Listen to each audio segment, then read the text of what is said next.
Republic day ప్రతి ఏటా అంగరంగ వైభవంగా జరిగే ఈ వేడుకలకు ఇతర దేశాల అధ్యక్షులను అతిథులుగా ఆహ్వానించడం మన సంప్రదాయం.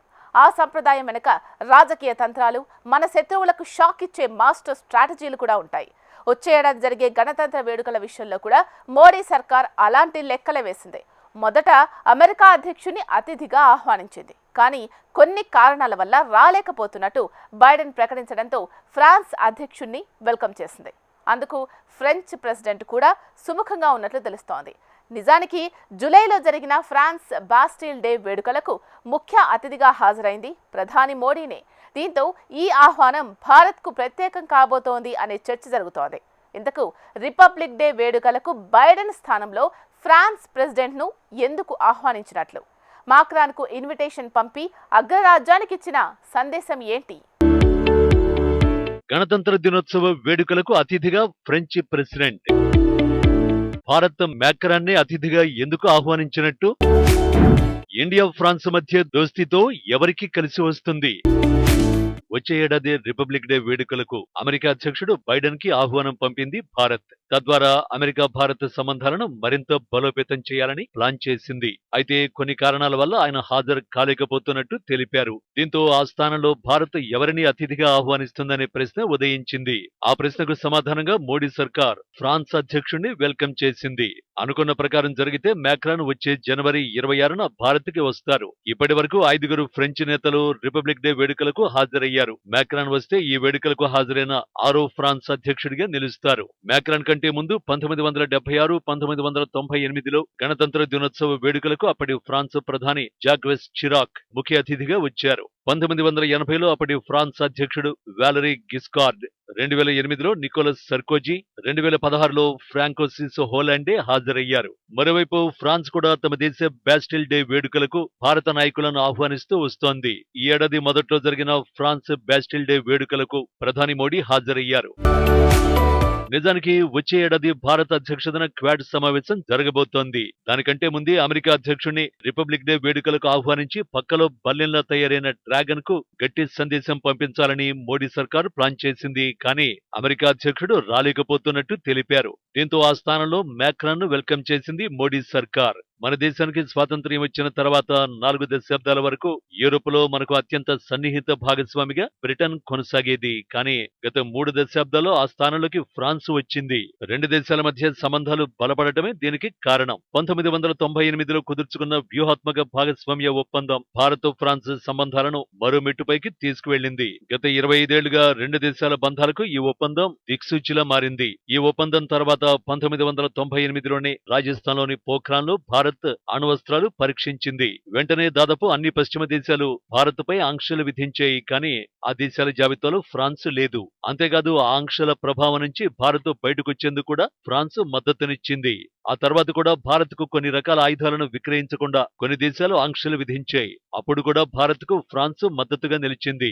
అందుకే గత 25 ఏళ్లలో విమానాల నుంచి జలాంతర్గాముల వరకు భిన్న రకాల రక్షణ ఉత్పత్తుల్ని భారత్ కు విక్రయించే రెండో అతి పెద్ద దేశంగా ఫ్రాన్స్ మారింది. ఈ జాబితాలో రష్యా మాత్రమే ఫ్రాన్స్ కంటే ముందుంది. అంతర్జాతీయ వ్యవహారాల్లో సొంత గొంతు వినిపించడంలో సారూప్యత కలిగి ఉండే భారత్ ఫ్రాన్స్ మధ్య వ్యూహాత్మక చెలిమి ఏర్పడి 25 వసంతాలు పూర్తయిన తరుణంలో ఏడాది జూలైలో ప్రధాని మోడీ ఫ్రాన్స్ లో పర్యటించారు. అది కూడా బాస్టిల్ డే ఉత్సవాల్లో ముఖ్య అతిథిగా పాల్గొనేందుకు.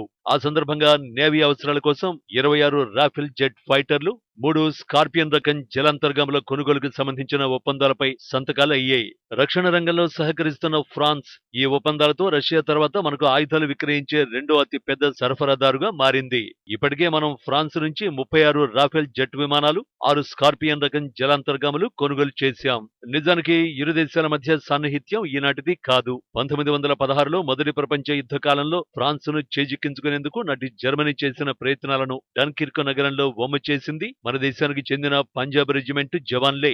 ఆ విజయానికి గుర్తుగా అప్పట్లో ప్యారిస్ వీధుల్లో మన జవాన్లు కవాతు కూడా జరిపారు. దాన్ని గుర్తు చేసుకుంటూనే ఈ ఏడాది మొదట్లో జరిగిన ఫ్రాన్స్ బాస్టిల్ డే సందర్భంగా ఆ రెజిమెంట్ కి చెందిన మన సైనికులు 107 ఏళ్ల సుదీర్ఘకాలం అనంతరం కవాతు చేశారు. వాస్తవానికి భారత్ కు స్వాతంత్ర్యం వచ్చాక తొలి ప్రధాని నెహ్రూ సైతం ఫ్రాన్స్ తో సాన్నిహిత్యాన్ని కోరుకున్నారు. 1950 నుంచి 2 దేశాల మధ్య అణు అంతరిక్ష రంగాల్లో సహకారం కొనసాగుతోంది. ముఖ్యంగా వ్యూహాత్మక భాగస్వామ్యం ఏర్పడిన గత 25 సంవత్సరాలుగా భారత్ ఫ్రాన్స్ చెలిమి ఎన్నో సంక్లిష్ట సందర్భాలను తట్టుకుని నిలబడింది. ముందే చెప్పినట్టు అణ్వస్త్ర పరీక్ష సమయంలోనూ, ఆ తర్వాత యూరోపియన్ యూనియన్ శిఖరాగ్ర సదస్సులో భారత్ను అభిశంసిస్తూ దానిపై ఆంక్షలకు పిలుపునిస్తూ బ్రిటన్ తీర్మానం ప్రతిపాదించబోయినప్పుడు వీటో చేస్తానని హెచ్చరించి ఆ ప్రయత్నాన్ని నిలువరించింది కూడా ఫ్రాన్సే. రెండు దేశాల విదేశాంగ విధానంలో ఎన్నో పోలికలు కూడా ఉన్నాయి. అమెరికాతో సఖ్యంగా మెలుగుతూనే స్వతంత్రతను పాటించడం భారత్ ఫ్రాన్స్ మొదటి నుంచి అనుసరిస్తోన్న విదేశాంగ విధానం. అమెరికా బద్ధ శత్రువులైన ఇరాన్, రష్యాతో సాన్నిహిత్యం నెరపడంలోనూ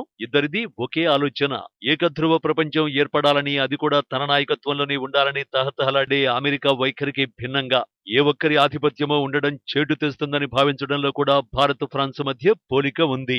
ఎవరిపైనా సంపూర్ణంగా ఆధారపడే ధోరణి సరికాదని, ఏ దేశానికైనా స్వావలంబనం సాధించడం అవసరమని గుర్తించడంలోనూ ఇద్దరే. బహుశా అందువల్లే కావచ్చు, పరస్పరం సహకరించుకోవడం ద్వారా భిన్న రంగాల్లో ఎదిగేందుకు రెండు దేశాలు ప్రయత్నిస్తున్నాయి. వ్యూహాత్మక చెలిమిలో ముందడుగు వేస్తున్నాయి. అమెరికా మనతో సఖ్యంగా ఉంటున్నా ఆ చెలిమికి ఎప్పుడూ పరిమితులుంటున్నాయి. ఆ దేశంతో మనం కుదుర్చుకునే రక్షణ ఒప్పందాలకు ఎన్నో అవరోధాలు ఉంటాయి.